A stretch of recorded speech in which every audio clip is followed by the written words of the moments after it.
అందరికీ నమస్కారం. నేను Swaroopa Putlapalli. Welcome to trending topic.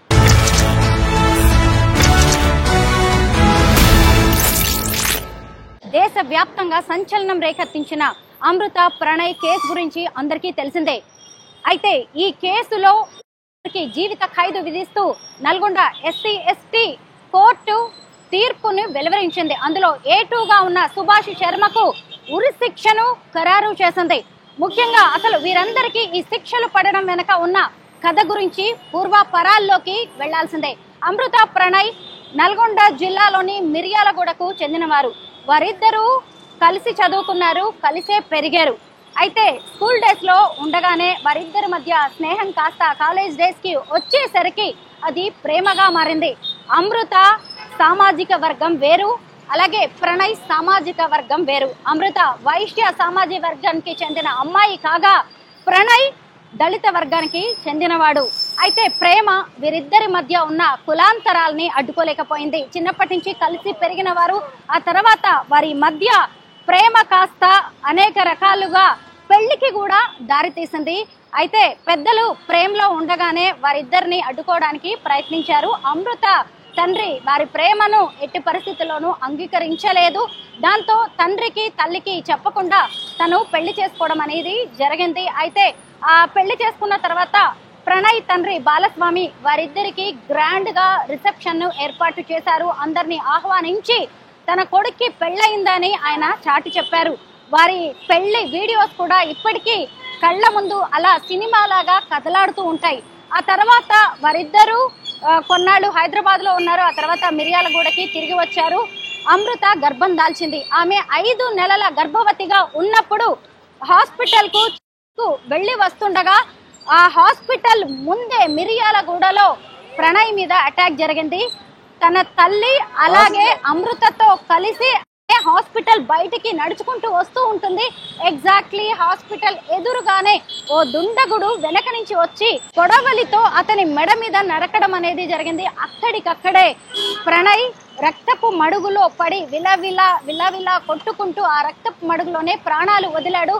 అక్కడే ఉన్న అమృత కావచ్చు తల్లి వారిని అడ్డుకునే ప్రయత్నం చేసినా అది వారి వల్ల కాలేదు. అయితే ఆ తర్వాత పోలీస్ కేసు అయింది. ఈ కేసులో ఉన్నది ఎవరు అని చెప్పి పోలీసులు ఇన్వెస్టిగేషన్ చేశారు. ఇప్పుడు హైడ్రా కమిషనర్ గా ఉన్న ఏవి రంగనాథ్ గారు అప్పుడు నల్గొండ జిల్లా ఎస్పీగా ఉన్నారు. ఆయన ఈ కేసును సీరియస్ గా తీసుకుని రోజుల వ్యవధిలోనే నిందితులందరినీ అరెస్ట్ చేయడం జరిగింది. అయితే దీని వెనక ఉన్నది పరువు హత్య, కులమే దీనికి ప్రధాన కారణం అని తేలింది. అయితే ప్రణయ్ ని హత్య చేయించింది మరెవరో కాదు, మారుతీరావు. అతను అమృత తండ్రి. తన కూతురు దళిత వర్గానికి చెందిన ఒక అబ్బాయిని ఇష్టపడడం, పైగా పెద్దగా చదువు కూడా అప్పటికి బీటెక్ అనేది పూర్తి కాలేదు ప్రణయ్ది. ఇవన్నీ కూడా ఆయనకి నచ్చలేదు. ఎందుకు అంటే ముఖ్యంగా ఆమె ఈ అమృత ఎవరైతే ఉన్నారో తను ఆయనకు ఒక్కగానొక్క కూతురు. ఆయన ఆశలన్నీ ఆమె మీదే ఉన్నాయి. దాంతో తన కూతురు తన మాట వినలేదు. తనకి నచ్చిన వాడిని పెళ్లి చేసుకుంది. పైగా వారికి ఏర్పాటు చేసిన రిసెప్షన్ అనేది కూడా అందరి ముందు తన పరువు పోగొట్టింది. పైగా ఆమె ప్రెగ్నెంట్ అయినా సరే తన కూతురు తన ఇంట్లో ఉండాలి తప్ప మరొకరితో ఉండకూడదు.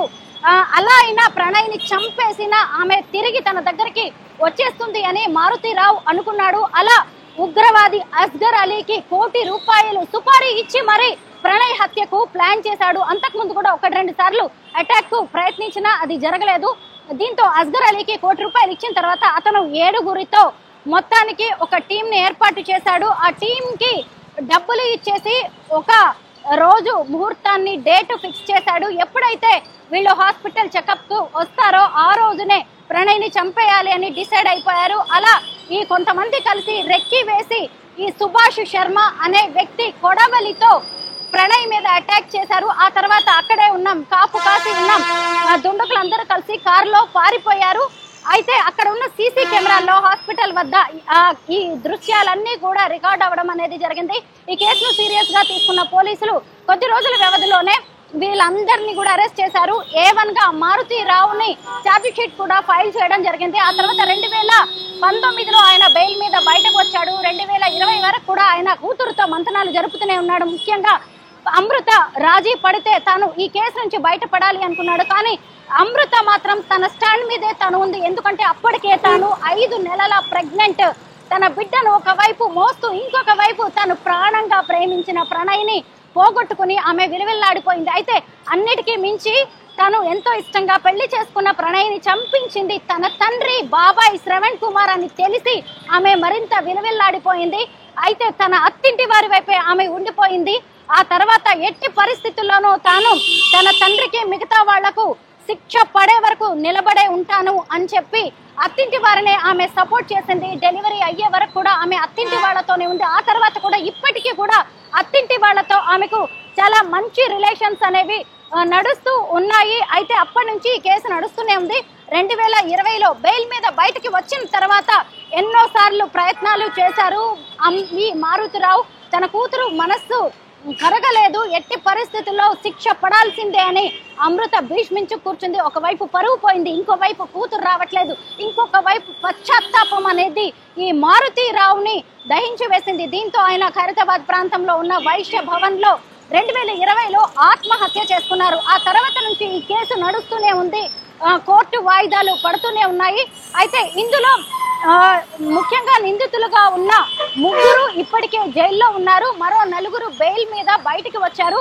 అయితే మొత్తానికి ఈ రోజు నల్గొండ SC/ST కోర్టు అనేది దీని మీద తీర్పును వెలువరించింది. ఆ తీర్పును వెలువరించిన తర్వాత ఇందులో ముఖ్యంగా A2గా ఉన్న సుభాష్ శర్మ ఎవరైతే ప్రణయ్ని మెడ మీద నరికి చంపాడో అతనికి ఉరి శిక్షను ఖరారు చేసింది. అలాగే మిగిలిన వారందరికీ కూడా జీవిత ఖైదు వేసింది. అయితే ఎవరైతే శ్రవణ్ కుమార్ కుటుంబ సభ్యులు ఉన్నారో వారు కోర్టు దగ్గరికి వచ్చి తన తండ్రికి ఏమీ తెలియదని, ఇదంతా మారుతిరావే చేశాడు అని, అలాగే అమృత వల్లే ఇదంతా జరిగింది, లేకపోతే తమ తండ్రికి ఈ రోజు జీవిత ఖైదు పడే పరిస్థితులు వచ్చేవి కాదు అని వారు కన్నీరు మున్నీరుగా విలిపిస్తున్నారు. మరోవైపు చూసినప్పుడు ప్రణయ్ తల్లిదండ్రులు ఎవరైతే ఉన్నారో బాలస్వామి, అతని తల్లి, తమ్ముడు, వారందరూ కూడా ప్రణయ్ సమాధి వద్దకు వెళ్లి విలపించారు. తమ కొడుకుని, అతని జ్ఞాపకాలని గుర్తు చేసుకున్నారు. మనందరికీ తెలిసిందే కదా, ఆ తర్వాత అమృత నిహాన్ అనే ఒక బాబు కూడా జన్మనిచ్చింది. ఆమె అతని జ్ఞాపకాల్లో, ప్రణయ్ జ్ఞాపకాల్లో ఆ బాబును పెంచడంలో, అలాగే అత్తమామల సపోర్ట్ తో కూడా ఆమె తన జీవితాన్ని వెళ్లదీస్తూ ఉంది. అయితే భర్తను పోగొట్టుకున్న తర్వాత అమృత తల్లి ఎవరైతే ఉన్నారో ఆమె కూడా అమృత దగ్గరికి వచ్చింది. ఇప్పుడు ఒకవైపు ప్రణయ్ తల్లిదండ్రులు, అలాగే అమృత తల్లి అందరూ కలిసి ఈ మధ్య కాలంలో నిహాన్ బర్త్డే సెలబ్రేషన్స్ కూడా చేశాము. ఈ రోజు ఉరిశిక్ష అలాగే జీవిత ఖైదు పడ్డం మీద అసలు పబ్లిక్ ఏమనుకుంటున్నారో తెలుసుకున్నాం. నాతో పాటు ట్రాఫిక్ వాలంటీర్ శ్రీ ప్రేమ గారు ఉన్నారు. ఆమెతో మాట్లాడి ఈ కేసు గురించి అసలు ఆమె అభిప్రాయం ఏంటో అనేది తెలుసుకుందాం. హలో ప్రేమ గారు. హాయ్. మీరు కూడా కేసుని ఫాలో అయ్యి ఉంటారు. అయితే కోర్టు ఈ రోజు తీర్పు వెలువరించింది, మీరేమంటారు? దాని మీద మీ అభిప్రాయం ఏంటి? ఒక పరువు హత్యగా భావించి మారుతిరావు గారు 2018 సెప్టెంబర్ 14లో సుపారీ ఇచ్చి తను ప్రేమించిన అబ్బాయిని, కూతురు ప్రేమించిన అబ్బాయిని చెప్పిన మాటలు వినలేదని పెళ్లి చేసుకున్న తర్వాత ప్రెగ్నెంట్గా ఉండగా హాస్పిటల్కి వెళ్ళి వస్తుండగా హత్య చేయించడం జరిగింది. అప్పుడు చాలా సెన్సేషన్ అయింది. అది క్రమంగా గడుస్తున్న కొద్దీ మారుతిరావు సూసైడ్ చేసుకోవడము, మళ్ళీ 7 ఇయర్స్ తర్వాత 2025లో స్థానిక కోర్టులు గుర్తించి నిందితులకు తగ్గట్టుగా శిక్షలు వేయడం జరిగింది. మారుతిరావు కూడా తట్టుకోలేక సూసైడ్ చేసుకున్నాడు. ఇప్పుడు ప్రజెంట్ అందరికీ A2కి ఉరిశిక్ష వేయడము, మిగతా నిందితులందరికీ జీవిత ఖైదు వేయడం వల్ల న్యాయ వ్యవస్థపై నమ్మకం ఉంది. ప్రతి తల్లిదండ్రులు వాళ్ళ పిల్లలకి ఉన్నతమైన విలువనిచ్చి వాళ్ళ జీవితానికి అభివృద్ధి చోటునివ్వాలి, కానీ వాళ్ళ భవిష్యత్తును దెబ్బతీసి వాళ్ళ దృష్టిలో చులకనై వాళ్ళ పిల్లల భవిష్యత్తులో కూడా చులకన కావద్దని వేడుకుంటున్నాను. అందరూ కుల మత లింగ భేదాలు లేకుండా అందరూ ఈక్వాలిటీగా ఉండాలని కోరుకుంటున్నాను. ప్రేమ, అసలు మిర్యాలగూడలో జరిగిన ఈ పరువు హత్య, ప్రణయ్ హత్య అనేది ఎంత కలకలం రేపిందో మనమందరం చూసాము. కానీ ఈ మధ్య కాలంలో అక్కడే సూర్యాపేటలో కూడా ఒక ఇన్సిడెంట్ జరిగింది. భార్గవి, కృష్ణ అనే వాళ్ళిద్దరూ పెళ్లి చేసుకున్నారు, ప్రేమించుకుని. అక్కడ కూడా కులాలు వేరు. పెళ్ళైన 5 నెలలకే ఆ కృష్ణ అనే వ్యక్తిని భార్గవి అన్న, తల్లి, తండ్రి అందరూ కలిసి హత్య చేయడం అనేది జరిగింది. అంటే ఒకవైపు ప్రణయ్ కేసు ఇంత సీరియస్ గా నడుస్తూనే ఉన్నా, ఇంకొకరు కూడా పరువు హత్యకు పాల్పడ్డాన్ని మనం ఎలా చూడాలి? పిల్లలకే కాకుండా తల్లిదండ్రులు కూడా పరువుగా భావించి పిల్లలను, అటు ప్రేమించిన వారిని, వాళ్ళ కుటుంబాలను ఇబ్బందికి గురి చేస్తున్నారు. ఇంగితత్వంలో ఆలోచించి అర్థం చేసుకొని, అంటే తప్పు చేసినప్పటికీ మార్పు చెందించడానికి ప్రయత్నించము, లేకుంటే డాక్టర్లు కౌన్సిలర్ల దగ్గరికి వెళ్ళి మార్చడానికి ప్రయత్నించడము, లేకుంటే లీగల్గా కేసులు పెట్టి పిల్లల్ని మార్చి మన పిల్లలుగా పెంచుకోవడము, లేకుంటే వాళ్ళకే పెళ్ళిళ్ళు చేసి బాధ్యతగా నిర్వర్తించి వాళ్ళనే వెనక నుంచి సపోర్ట్ఫుల్గా చేయడమో చేయాలి తప్ప ఇట్లాంటి పరువు హత్యలు చేస్తే ఏమొస్తుంది? ఏమీ రాదు. ఊరికే జీవితాలు బలి చేసుకొని ఒకరికొకరు దూరం అయ్యి జీవితాలు నాశనం చేసుకొని సొసైటీలో ఒక విభిన్న మనుషులుగా చిత్రీకరించబడతాము. ఎంత తప్పు చేసినప్పటికీ న్యాయ వ్యవస్థలు ఉన్నాయి, పోలీస్ డిపార్ట్మెంట్ ఉంది, అన్నీ మనము డెస్టినీ ఉంటుంది కాబట్టి అన్నీ అనుభవించాల్సిందే, అనుభవిస్తారు కూడా. ప్రేమ మనం చూస్తూనే ఉన్నాం కదా, ఈరోజు ప్రేమించడం పెళ్లి చేసుకోవడం అనేది కామన్ అయిపోయింది. చాలా మంది యువతి యువకులైతే కులం అనే దాన్ని పట్టించుకోవట్లేదు, కానీ తల్లిదండ్రులు మాత్రం ఇంకా కులం వెనకే పడుతూ ఉన్నారు. ఇలా ఎంతో మంది చనిపోతూ ఉన్నారు. ఇవాళ నల్గొండ ఎస్సీ ఎస్టీ కోర్టు ఇచ్చిన తీర్పుతో ఇవన్నీ ఆగుతాయి అంటారా? లేదు, ఇలాంటి కేసులు మళ్ళీ పునరావృతం కాకుండా ప్రభుత్వం మనమంతా ఏం చేయాలంటారు? ఇంతకుముందు ఎన్నో జడ్జిమెంట్ వస్తూనే ఉన్నాయి, పోతూనే ఉన్నాయి. క్రైమ్ జరుగుతూనే ఉంది. న్యాయస్థానాలు చట్టాలు మారుస్తూ శిక్షలు పెంచుతూ మార్చుతూ వస్తూనే ఉన్నాయి. అయినప్పటికీ తగ్గలేదు.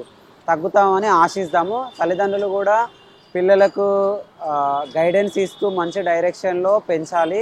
ఇట్లాంటి నేరపరమైన పనులు చేసి వాళ్ళు కూడా నేరంలోకి జరిగి వేరే వాళ్ళకి ఏం ఉద్దేశాన్ని ఇస్తారు?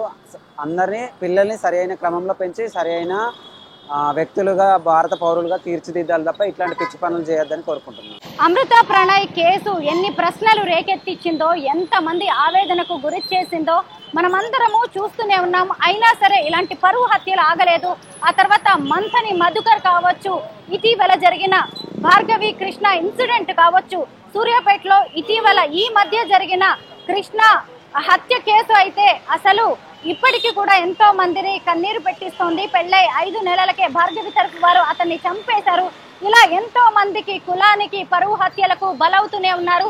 ఇది ఎంత మాత్రము కరెక్ట్ కాదు. ముఖ్యంగా సమాజంలో మార్పు రావాలి. ఇటు యువతి యువకుల్లో కూడా మార్పు రావాలి. కులం అనేది దేనికి అడ్డు కాకపోవచ్చు, కానీ ప్రేమించే విధానంలో అలాగే పెద్దల్ని ఒప్పించడం కావచ్చు, వారిని ఇష్టపడేలాగా మళ్ళీ మార్చుకోవడం, ఇవన్నీ చాలా ఉంటాయని పబ్లిక్ చెబుతున్నారు. ఏది ఏమైనా ఇలా తమకు నచ్చిన వాళ్ళని పిల్లలు చేసుకోవడంతో పెళ్లి చేసుకోవడం, వారిని తమ జీవితాల్లోకి ఆహ్వానించడాన్ని ఇష్టపడలేక నచ్చలేక కొంతమంది తల్లిదండ్రులు ఇలాంటి హత్యలకు పాల్పడ్డాన్ని మాత్రం ఏ సమాజం ఏ సంఘం హర్షించదు.